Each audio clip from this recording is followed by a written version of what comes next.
Now that Dragon Ball Daima is finally concluded, let's take a look at which characters could make it as DLC for Sparking Zero. The first DLC pack was all about Dragon Ball Superhero, and it brought us 11 characters, transformations included. The next two DLC packs are both for Daima, and assuming we also get 11 characters in each pack, we'll get a whopping 33 DLC characters for Season 1. However, that number might be overshooting it a bit, since they have announced the Season Pass was only going to include 20 plus characters. Well, 33 is indeed more than 20 characters, and they have given us a bigger roster than promised before, so we're gonna go with this number and see how things work out. Spoilers for Dragon Ball Daima ahead. I'm gonna talk about characters and transformations from the show. This is your first and final warning. And we're gonna start with a couple of confirmed characters, those being Glorio and Vegeta Daima.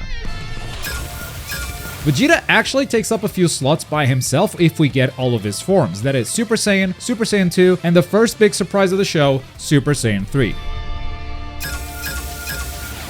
Of course, we're also getting Goku as a DLC character. Now, Goku Daima is already playable in the game, so he wouldn't be a part of this DLC pack, but we only have his base form so far. I believe this DLC is going to bring his transformations, allowing this character to evolve. So, Super Saiyan, Super Saiyan 2, Super Saiyan 3, and Super Saiyan 4. Making this a character with 5 different forms in total, and you bet Super Saiyan 4 is going to be the character that everyone is going to want to try out. For the final 2 slots, there are a lot of ways they could play this, but since this first pack is loaded with good guys already, we can add some of the villains here with Majin Ku and Majin Du. And that is 11 characters for the first Daima pack, or just like the Superhero DLC, 5 characters plus transformations. Back in Superhero, some people felt a bit scammed that most of the DLC was just transformations, but someone that has never scammed me before is GamerSupps. This is my favorite drink of all time and one of my favorite sponsors on the channel. It tastes so good that it's hard to believe that it has 0 sugars and 0 calories. And they are running a sale right now where if you buy any flavor, you get a Morning Wood cup for free.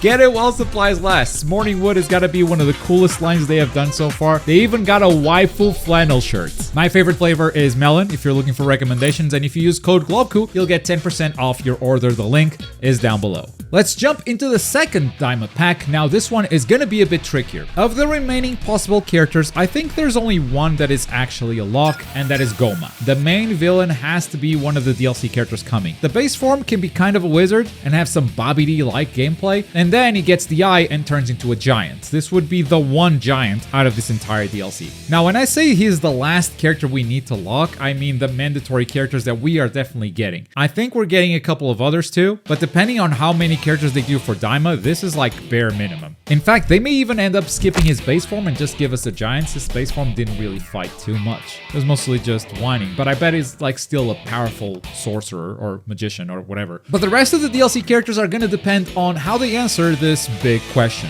Are we doing adult Goku and Vegeta? On one hand, this was the pinnacle of Daima. It's hard to imagine this DLC pack not including the characters that were fighting when the anime hype was at its highest. I think every player would like to play a Super Saiyan 3 Vegeta as well as the new Super Saiyan 4 Goku as adults. At the same time, if you add all of the adult forms, suddenly you simply run out of space for any other DLC characters, and it feels like a bit of a waste. Another base Goku, another Super Saiyan, another Super Saiyan 3. It feels like we'd be getting a lot of duplicates. Even if they do come up with a different moveset, I think fans would much prefer to see some new and unique characters from Daima rather than another Super Saiyan. So I think the best possible solution they can come up with is to do what they did with Super Saiyan 4 Vegeta from Dragon Ball GT and just simply not include any of the other forms. Just give us the final form that everyone wants to play as. So they would do adult Vegeta in Super Saiyan 3 form, and they would do adult Goku in Super Saiyan 4 without any other transformations. I wouldn't even be mad if they added these transformations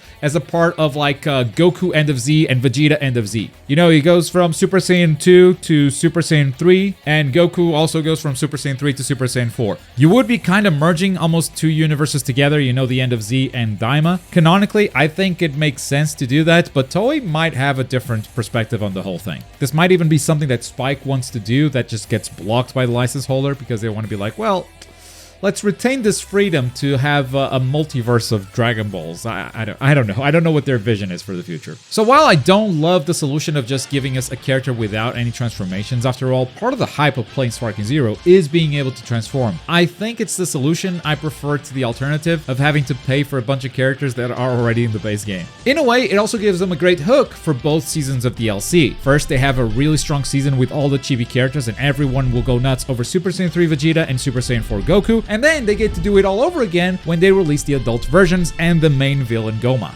There's a very good hook to both seasons of DLC, so this could be the plan they go with. Plus, this means that we get a bunch of free slots for this third season of DLC to add some more fun characters and help make this DLC pack look even more attractive. And I think next on the priority list is going to be both Piccolo Daima and Shin.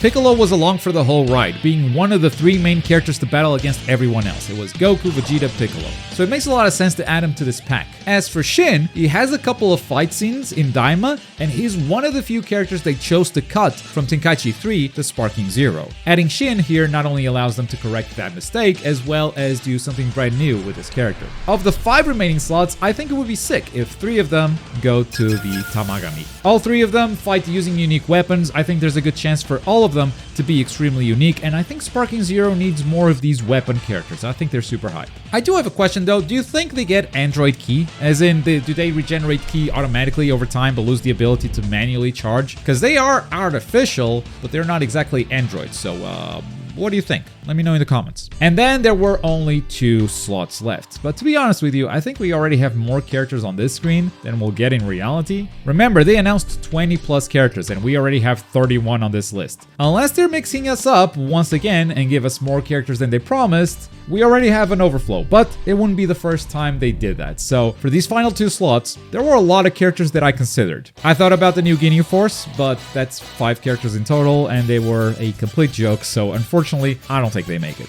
It would be funny to see Heliaster play as Helia though. I thought about Shin's brother, Degesu, but the dude literally does nothing the whole show. I guess he added a bit of family drama to the plot, but that was it. He was worthless. I thought about Neva, who, despite being a really old Namekian, has displayed great power many times in the show, breaking the seals between the different demon worlds, powering up Tamagami 2, and of course giving Goku the power to become Super Saiyan 4. On power alone, this character could actually make it. The problem is, he's not very mobile, so that wouldn't be a great fit for Sparking Zero's base mechanics. Can you imagine Neva doing a super counter and starting a Vanish War? Me neither. I thought about Chibis, but once again, he's not really a fighter, even though he's been near the action all the time. They could also add Kadan. I could see them making a moveset for this character. He would still be a joke character, but seeing him fight would probably not feel out of place. But in the end, I went with 2 characters that just made more sense to me. The first one is Pansy. Pansy becomes a part of the main crew early on, and she joins right after she attacks the Demon's Realm military with a failed smoke bomb and a taser. I can see her having a moveset based on fighting with various gadgets, and hey, maybe an alternate outfit with her mask as well. And the second character, and maybe a bit more of a hot take here, is Arinsu. She is not much of a fighter, but she has proven to have some powers. She can use telekinesis, she can use her broom for flight, she can even use smoke to teleport. She wouldn't be a strong character, but maybe she would be a tricky one. I don't know, maybe she pulls out that spells book and something comes out of it. That said, if the number of DLC characters is smaller than this, I guess those 2 are the first ones to be cut, but that is my prediction for the DLC. Let me know who you think is missing from this list and who would you replace them with. I would replace Arinsu with GamerSupps, even though I'm the one who made the video. But for more Sparking Zero, check out this video right here. Thank you so much for watching. Bye.